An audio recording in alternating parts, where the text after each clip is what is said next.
everyone. Welcome to my YouTube channel. I am Devolina. आज के video में हम एक क्विक और सिंपल इंट्रोडक्शन देने वाले हैं एक पावरफुल और फाउंडेशनल प्रोग्रामिंग लैंग्वेज का जो है सी लैंग्वेज।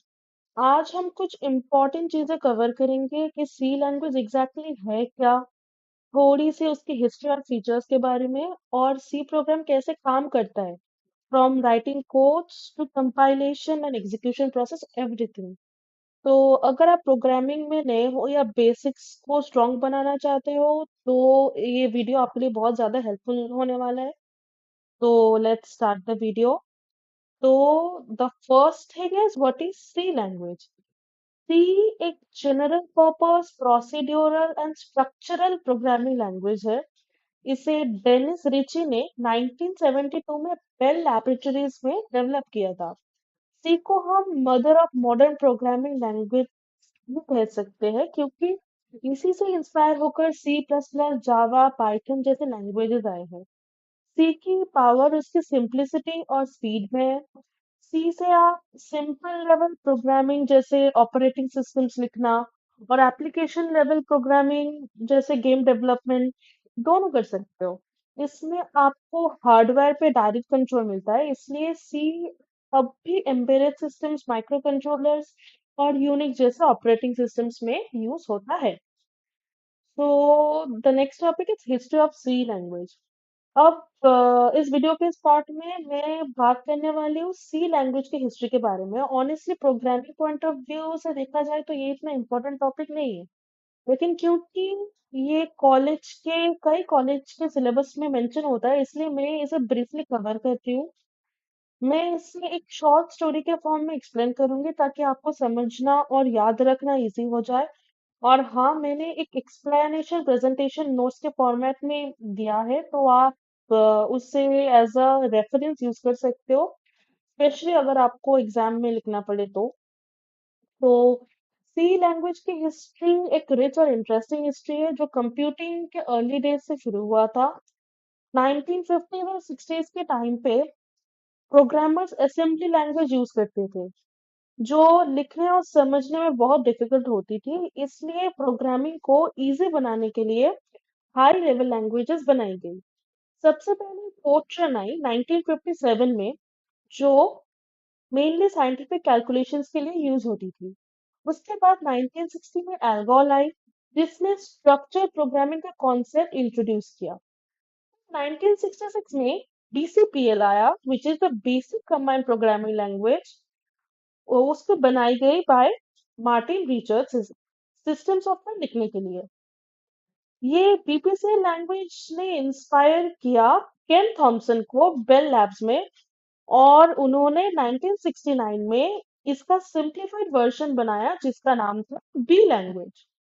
बी लैंग्वेज यूजफुल थी लेकिन काफी लिमिटेशंस थी। फॉर एग्जांपल डेटा टाइप्स का सपोर्ट नहीं था उसमें। फिर आया एक मेजर ब्रेक थ्रू 1972 में। बेल लैब्स के ही एक डेनिस रीची ने बी लैंग्वेज को इम्प्रूव करके सी लैंग्वेज बनाई। सी इम्पोर्टेंट फीचर्स ऐड किए जैसे डेटा टाइप, स्ट्रक्चर्स और पॉइंटर, जिससे ये लैंग्वेज बहुत पावरफुल बन गई। सी को बनाने का मेन रीजन था यूनिक्स ऑपरेटिंग सिस्टम लिखना जो पहले असेंबली लैंग्वेज में था। 1973 में जब यूनिक्स को सी लैंग्वेज में रिराइट किया गया तो उसे दूसरे मशीन्स पे मूव करना इजी हो गया। इसको पोर्टेबिलिटी कहते हैं।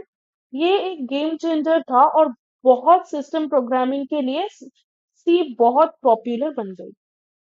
सी जब पॉपुलर होने लगी तो जरूरत थी उसे स्टैंडर्ड बनाने की ताकि हर मशीन पे एक सी प्रोग्राम सेम तरीके से काम करे। इसलिए 1983 में ANSI that is the American National Standard Institute ने एक कमिटी बनाई to standardise the C language. इसका रिजल्ट था एएनएसआई स्टैंडर्ड इन 1989 जिसे सी 89 कहते हैं। एक साल बाद ये इंटरनेशनल लेवल पर आईएसओ ने अडॉप्ट किया एज सी 90। बाद में नए वर्जन्स आए जिसमें नए फीचर्स ऐड हुए और कुछ प्रॉब्लम्स फिक्स हुई, जैसे कि 1999 में C99 आया जिसमें इनलाइन फंक्शंस और वेरिएबल लिंक्ड अरेज जैसे फीचर्स आए। फिर 2011 में सी 11 आया जिसमें मल्टी थ्रेडिंग और सिक्योरिटी को इम्प्रूव किया गया। फिर 2018 में सी 18 आया जिसमें मेनली बग फिक्सेस और माइनर इम्प्रूवमेंट्स किए गए। अब हम आते हैं समरी टाइमलाइन में। जो एक जो मैंने स्टोरी बताई उसका ही एक ब्रीफ समरी टेबल दिया गया है, इसे एक बार देख लीजिएगा। फिर वाई सी बिकेम पॉपुलर, तीन उसके तीन फीचर्स की वजह से सी आज इतना पॉपुलर है, उसका पोर्टेबिलिटी, एफिशिएंसी, पर्सनैलिटी। नेक्स्ट है सी लैंग्वेज के फीचर्स जो कि एक बहुत ज्यादा इंपॉर्टेंट टॉपिक है और एग्जाम्स में आ सकते हैं। तो इसको स्टेप बाय स्टेप समझते हैं अपन। तो पहला स्टेप है simple and easy to learn. C language एक सी लैंग्वेज का सिंटैक्स बहुत सिंपल है और इसमें थोड़े ही कीवर्ड्स होते हैं। ये लैंग्वेज बिगिनर्स के लिए इजी होती है क्योंकि बेसिक कमांड से ही आप बहुत कुछ कर सकते हो। फिर आता है हमारा स्ट्रक्चर प्रोग्रामिंग लैंग्वेज। सी स्ट्रक्चर लैंग्वेज है जिसमें कोड को फ्यूचर फंक्शंस के फॉर्म में डिवाइड किया जाता है। इसमें प्रोग्राम छोटे छोटे पार्ट्स में ब्रेक हो जाता है जो मैनेज करना इजी होता है और कोड रीयूजेबल बन जाता है। फिर आता है हमारा मिड लेवल लैंग्वेज। सी को मिड लेवल लैंग्वेज कहते हैं क्योंकि ये लो लेवल और हाई लेवल दोनों के फीचर्स प्रोवाइड करता है। आप मेमोरी से डायरेक्टली इंटरेक्ट कर सकते हो पॉइंटर्स यूज करके, और साथ ही हाई लेवल फीचर्स जैसे फंक्शंस लूप्स भी यूज कर सकते हो। फिर हमारा अगला फीचर है portability, that is machine independency. C programs different machines पे इजीली रन कर सकते हो बस थोड़ा सा कोड चेंज करके। जैसे अगर आपने विंडोज पे कोड लिखा तो उसे छोटी चेंजेस के साथ लिनक्स या मैक पे भी रन कर सकते हो। इस फीचर को पोर्टेबिलिटी कहते हैं। फिर हम अगला फीचर है फास्ट एंड एफिशिएंट। सी एक कंपाइल्ड लैंग्वेज है जिसमें कोड को पहले मशीन लैंग्वेज में कन्वर्ट किया जाता है। इस प्रोग्राम फास्ट और एफिशिएंट बनता है। मेमोरी के साथ डायरेक्ट इंटरैक्शन भी इससे हाई परफॉर्मेंस देता है। फिर आता है हमारा रिच लाइब्रेरी। सी के पास बिल्ट इन फंक्शंस की बड़ा लाइब्रेरी होता है जैसे stdio.h, stdlib.h, math.h एक्सेट्रा। इनको आप इनपुट आउटपुट मेमोरी एलोकेशन और मैथ ऑपरेशन इजीली कर सकते हो। आप अपने खुद के यूजर डिफाइंड फंक्शंस भी बना सकते हो। आता है हमारा पॉइंटर सपोर्ट। सी का एक स्ट्रॉन्ग पॉइंट है पॉइंटर्स। पॉइंटर्स से आप मेमोरी एड्रेसेस को डायरेक्टली एक्सेस और मॉडिफाई कर सकते हो। ये array strings dynamic memory allocation और डेटा स्ट्रक्चर जैसे लिंक लिस्ट ट्रीज में काफी यूज होते हैं। फिर हमारा आता है कि memory management. C has a dynamic memory arrangement. C में आप रन टाइम पे मेमोरी एलोकेट कर सकते हो using functions like malloc, calloc, realloc, और जब काम खत्म हो जाए तो फ्री फंक्शन से मेमोरी रिलीज कर सकते हो। इससे आप मेमोरी का फुल कंट्रोल ले सकते हो जो लार्ज एप्लीकेशंस के लिए यूजफुल होता है। तो है हमारा अगला point that is extensibility. C extensible है मतलब आप अपने खुद के फीचर्स का फंक्शनैलिटीज ऐड कर सकते हो। कस्टम फंक्शंस और स्ट्रक्चर्स डिफाइन करके आप कोड को मॉड्यूलर और मेंटेनेबल बना सकते हो। हमारा अगला पॉइंट है कंपाइल लैंग्वेज। तो सी एक कंपाइलर बेस्ड लैंग्वेज है। सी एक इसका मतलब ये इंटरप्रेट नहीं होता बल्कि कंपाइलर जैसे जीसीसी, टर्बो सी, क्लैंग यूज करके कोड को मशीन कोड में कन्वर्ट किया जाता है जो फास्ट और ऑप्टिमाइज्ड होता है। हमारा अगला पॉइंट है recursion support. Same recursion support करता है मतलब एक फंक्शन खुद ही कॉल कर सकता है। ये फैक्टोरियल कैलकुलेट करने, पजल सॉल्व करने या ट्रीज एंड ग्राफ्स के प्रॉब्लम सॉल्व करने में बहुत ज्यादा यूजफुल होता है।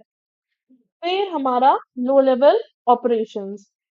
सी लो लेवल ऑपरेशंस को एक्सेस करने में बहुत मदद करता है। सी से आप ऑपरेशंस कर सकते हो जैसे बाइट्स और बिट्स को एक्सेस करना या मॉडिफाई करना।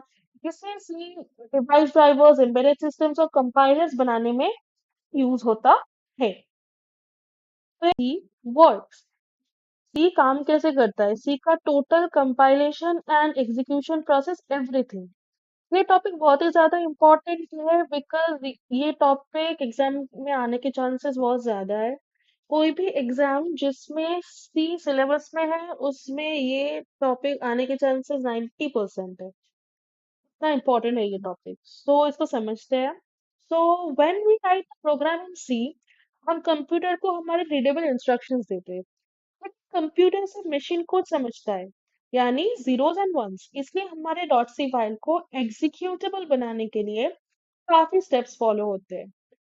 चलिए इन स्टेप्स को एक एक करके हम सिंपल वे में समझते हैं। इन स्टेप को एक के बाद एक कौन से स्टेप्स आते हैं, मैंने एक फ्लो चार्ट के फॉर्म में डिस्क्राइब किया है, डिजाइन किया है। और हर एक स्टेप में क्या होता है वो शॉर्टली मैंने इधर दिया है। बट हर एक स्टेप का एक्सप्लेनेशन अच्छे से मैं अभी करूंगी। Like our step one is writing the code. सब सी प्रोग्राम लिखते हैं किसी टेक्स्ट एडिटर में, जैसे नोटपैड या फिर आईडी जैसे कोड ब्लॉक्स या वीएस कोड। इस प्रोग्राम को डॉट सी एक्सटेंशन के साथ सेव किया जाता है। अगर हम हेलो वर्ल्ड का प्रोग्राम लिखे तो उसे हेलो डॉट सी नाम से सेव करेंगे। ये फाइल होती है सोर्स कोड। फिर हमारा स्टेप आता है प्री प्रोसेसिंग। ये कंपाइलेशन से पहले प्रोग्राम प्री प्रोसेसर के थ्रू जाता है। ये स्टेप उन लाइंस को हैंडल करता है जो हैश से स्टार्ट होता है, जैसे हैश इंक्लूड्स stdio.h या hash define file 3.14। Pre process macros को रिप्लेस करता है और हेडर फाइल्स का कंटेंट आपके कोड में इंसर्ट करता है। सोचो जैसे कुछ फिल इन द ब्लैंक्स करना हो ऐसा।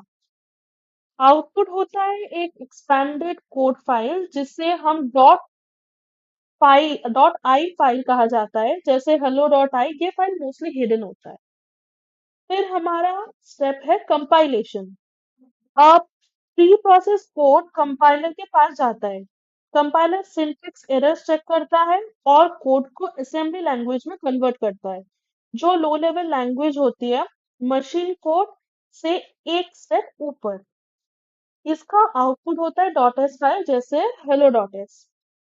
फिर हम आते हैं असेंबलिंग पे। अब असेंबलर आता है पिक्चर में। ये डॉट एस असेंबली कोड को मशीन कोड में कन्वर्ट करता है, यानी ऑब्जेक्ट कोड।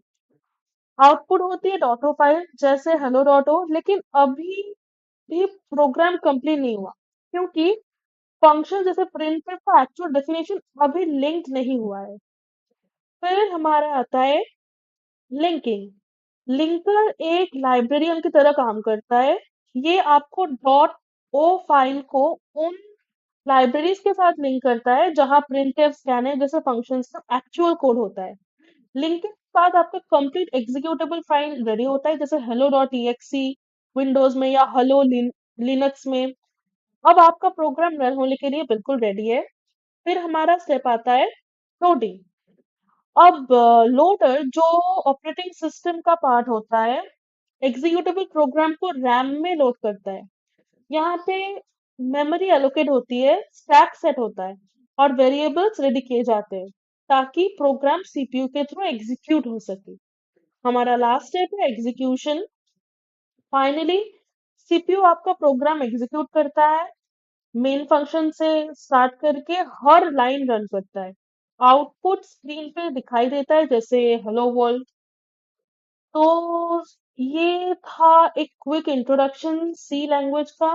उनकी उसकी हिस्ट्री, फीचर्स और कैसे सी काम करता है वो सब हमने शॉर्ट में समझा। मेरे अपकमिंग वीडियोस में मैं सी लैंग्वेज के हर एक छोटे से छोटे टॉपिक को डिटेल में कवर करने वाली हूँ।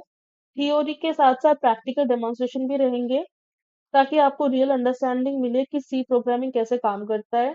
और जो लोग इंग्लिश में ज्यादा कंफर्टेबल फील करते हैं, उनके लिए मैंने इसे वीडियो का इंग्लिश वर्जन भी बनाया है, जिसका लिंक आपको डिस्क्रिप्शन में मिल जाएगा। तो जरूर चेक कीजिए। अगर आपको ये वीडियो हेल्पफुल लगा हो तो like and subscribe, and thank you. See you in the next video.